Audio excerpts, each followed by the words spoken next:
बहुत लोग सत्संग सुनने के लिए आते भी हैं, लेकिन सत्संग का असर दिखाई नहीं देता। जब कोई आदमी काम करता है और उस काम का परिणाम उसको अच्छा नहीं मिलता तो दिल टूटता है। और आज ज़माना ऐसा आ गया कि रोज़ाना जब यहाँ बैठते हैं तो 5-10 केस ऐसे आते हैं कि किसी की तो शादी टूट गई, किसी की लड़की घर से चली गई, कोई लड़का कहना नहीं मानता, कोई लड़का शादी करा के कहता है मैं लड़की को नहीं लेके आऊँगा। अब माँ बाप परेशान। हालात ऐसे हैं कि रोज़ाना नई से नई समस्या। अब घर परिवार में जब लोगों के सामने ऐसी समस्या परेशानी होगी, कहाँ जाएंगे वो सोचते हैं चलो महाराजियों को जाके कहें, पूछ के आए, कोई झगड़ा, कोई मुकदमा, उन चीज़ों को भी लेके आते हैं, कोई रोग, कोई बीमारी, क्योंकि उनकी बात को सुनने वाला नहीं है। वो अपनी दुख भरी बात किसको बताएं। दुनियादारी के लोग तो किसी की बात सुनते हैं, सुन के उसका मजाक उड़ाते हैं। कोई उनका ये नहीं कि दुख बटा लेगा, चाहे घर का हो, बाहर का हो, परिवार का हो, दुख बटाने वाला नहीं है, बल्कि दुख बढ़ाने वाले ज़्यादा है।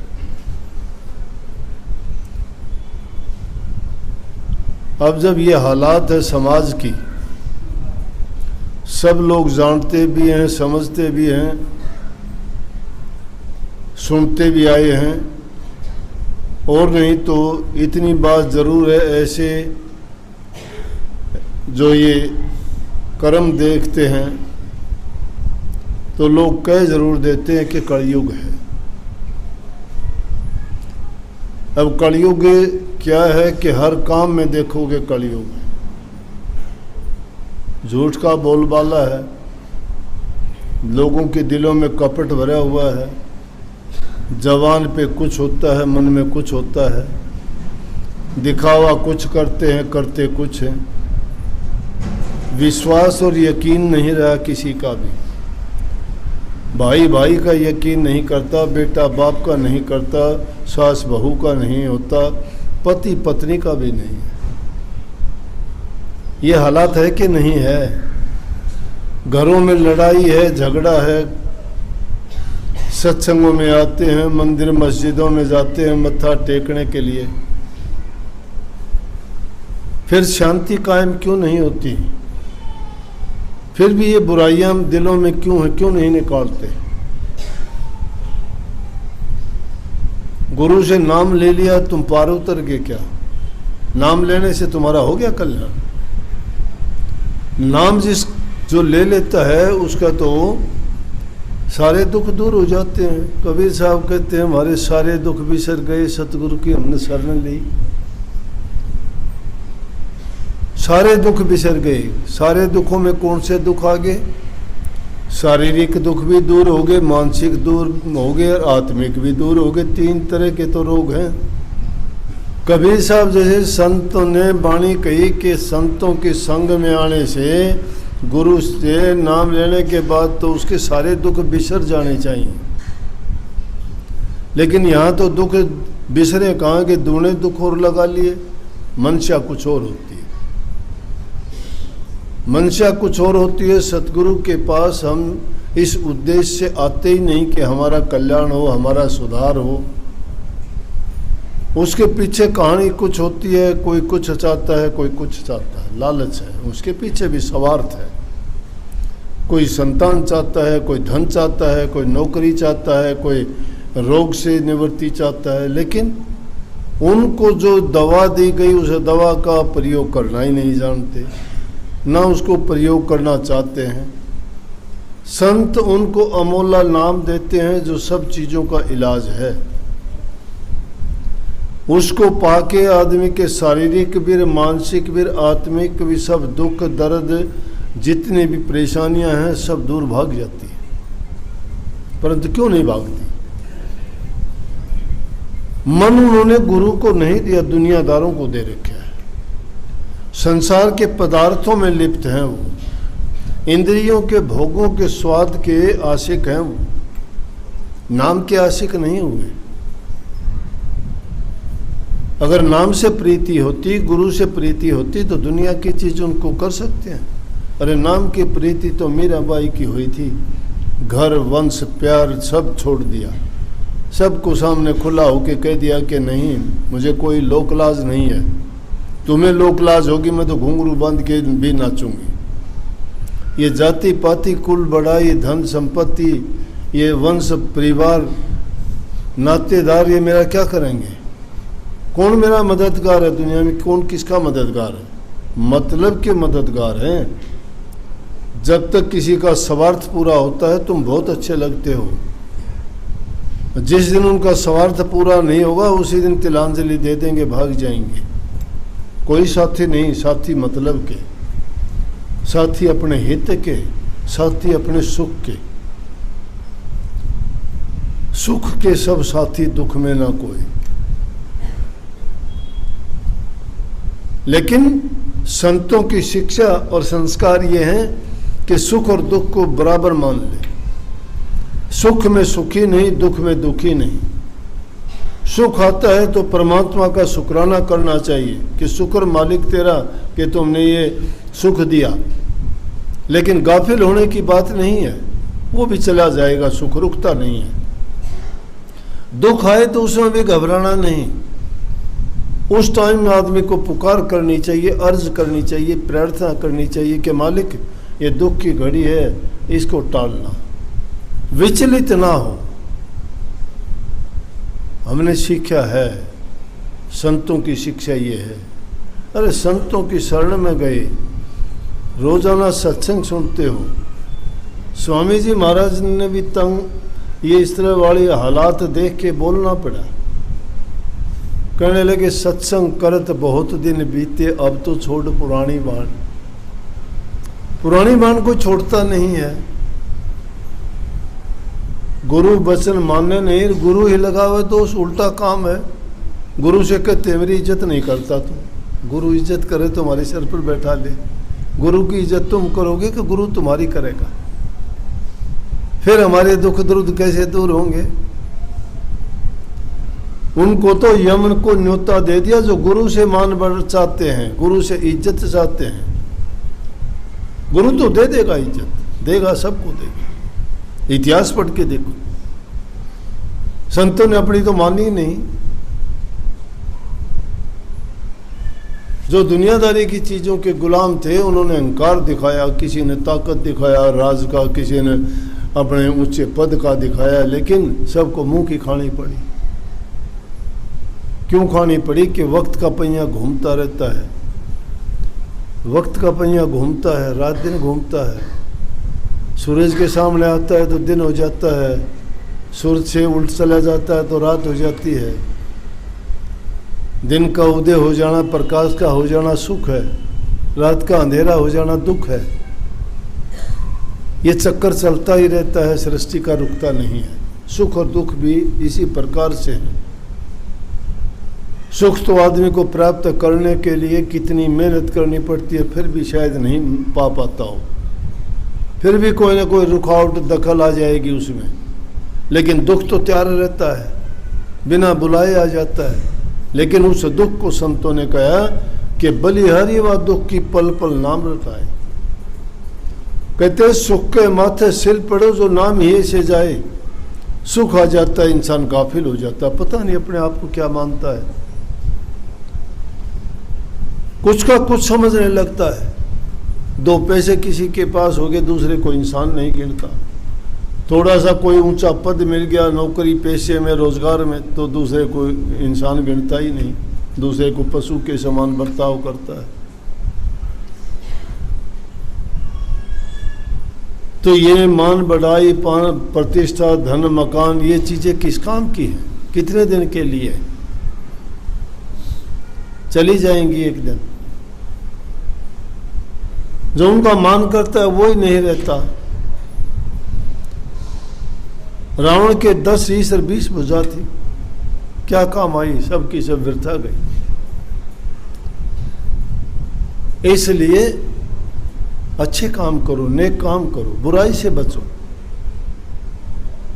कुछ नहीं मिलता, 2 दिन की जिंदगानी है, बहुत छोटा सफर है,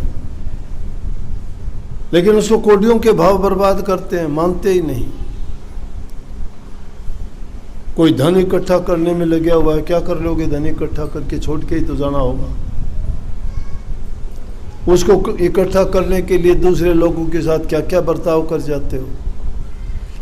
अरे अगर तुम प्यार का बर्ताव करते, किसी का दिल जीतते, तो कम से कम तुम्हारे जाने पर 2 आंसू तो टपका देता हो। कम से कम उसको ये तो महसूस होता कि मेरा दुनिया से कोई चीज़ गई। और जो दुष्टपना करता है, नीचपना करता है, वो तो जीते जी भी उनसे जो मान पाता है सबको पता है।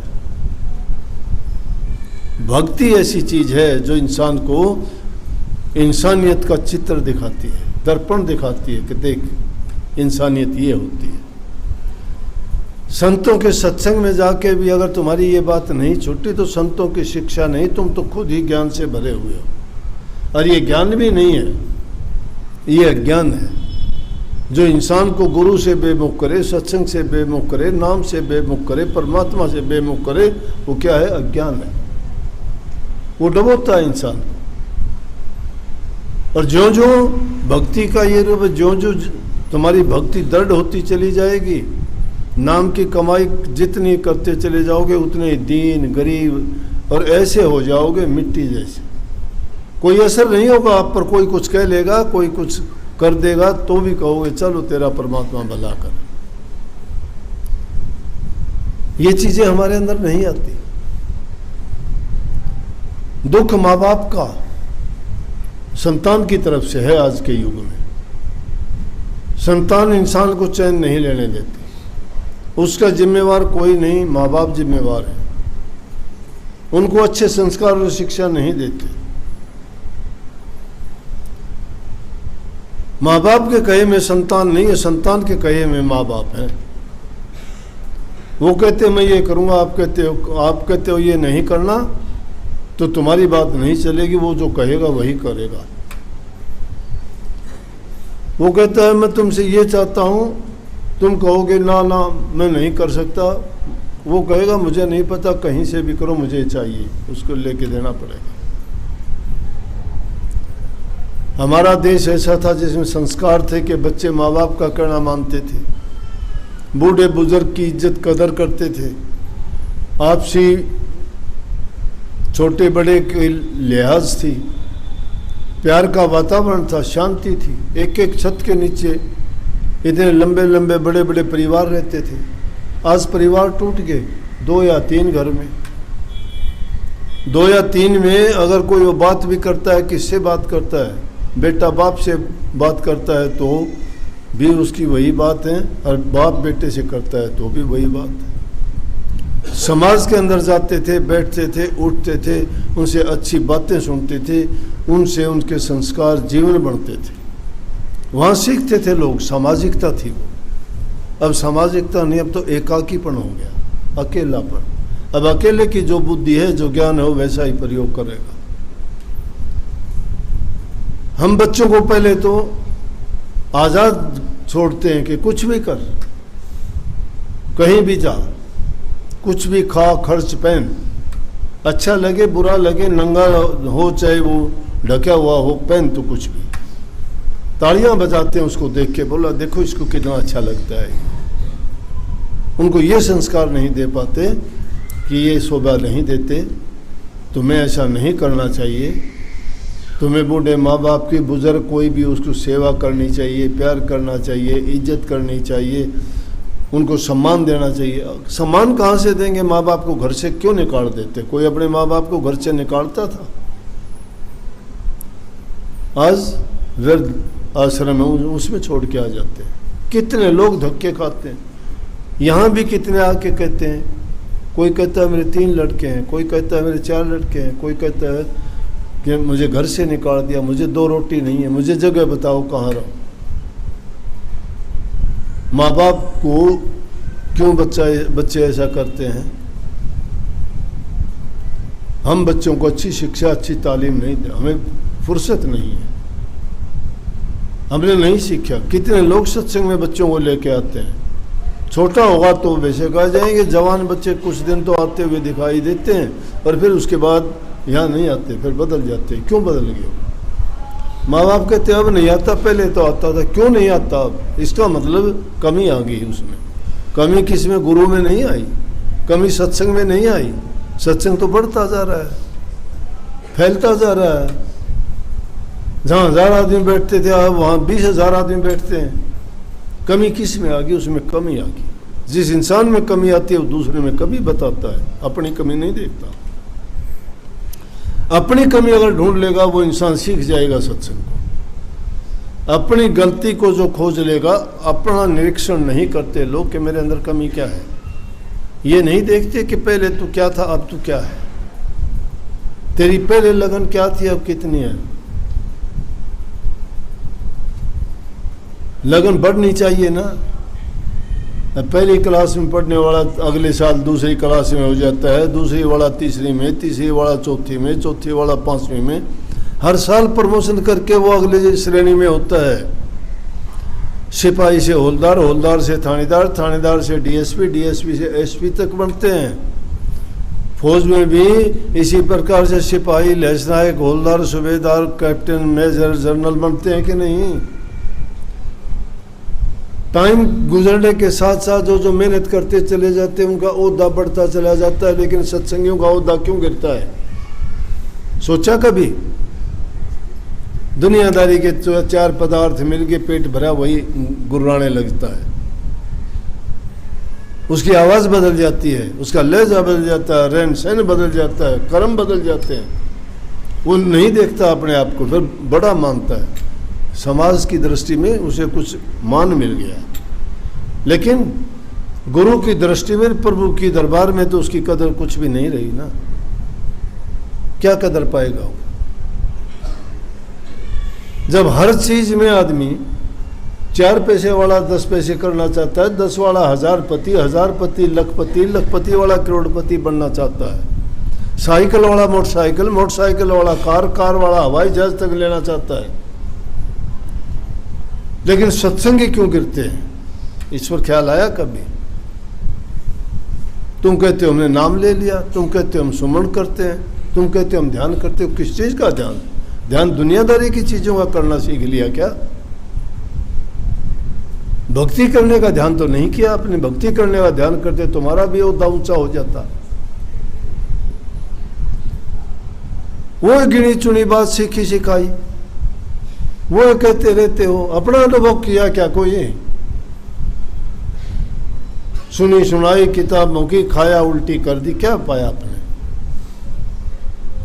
उसके लिए मेहनत करनी पड़ती है इंसान को। और इस क्षेत्र में जो आध्यात्मिक जीवन में मेहनत करता है वो तो शांत होता चला जाता है। वो समझ लेता है इस दुनिया के राज को, वो अपने आप को समझाता है, दूसरे के लिए समझ नहीं है। मैं सत्संग आपको नहीं कराता, मैं अपने आप को कराता हूँ। हम ऐसी बिगड़ी हुई रूह थे, लेकिन हम सतगुरु की शरण में गए ना, उसके बाद हम नीचे नहीं गिरे, चढ़ते चले गए। चाहे दुनिया विरोधी होगी हमारी, दुनिया विरोधी होगी, लेकिन हम गिरे नहीं। क्यों नहीं गिरे? कि दुनिया जो कहे वो सोचे वो समझे, लेकिन हम अपनी तरफ से अपने आप को पवित्र रखें, अपने आप को आगे बढ़ाने के लिए मेहनत करें, अच्छे गुणों को अपनाएं, बुरी आदत को छोड़ दें। क्यों नहीं संवरेगा? अपना के देखो। लेकिन बाधाएं आएंगी, ये आदमी की जिंदगी के अंत तक आएंगी। ये तो इस प्रकार है, एक सत्संगी का जीवन ऐसा है जैसे बड़बेर के पास में केड़ा बो देना। केड़ा अपने स्वभाव से भी हिलेगा तो भी बड़बेर उसके पत्तों को चीर देगी, उसका कोई मतलब नहीं है उससे। वो अपनी मस्ती में पत्ते हिलाता है, लेकिन बड़बेर चीर देगी, उसको जलन है। इसीलिए अच्छे सच्चे रास्ते पे चलते हुए बड़ी परेशानियां होती हैं, इतनी दिक्कत आती है आदमी को, बड़ी अपने तन के कपड़े भी दुश्मन हो जाते हैं बुरे वक्त में। इतबार नहीं रहता, इंसान किसका विश्वास करे। लेकिन जिसका सतगुरु पे इतबार है ना, वो और इतबारों का भरोसा नहीं करता किसी का भी, और ना कोई किसी का साथ देने वाला है। बताऊं, साथ तुम्हारे या तो कर्मों ने देना है या तुम्हारे सतगुरु ने देना है। इसलिए अपना कर्म बढ़ाओ, कर्म सुधारो और बच्चों को अच्छे संस्कार दो। सबको बहुत बहुत आशीर्वाद राधा स्वामी।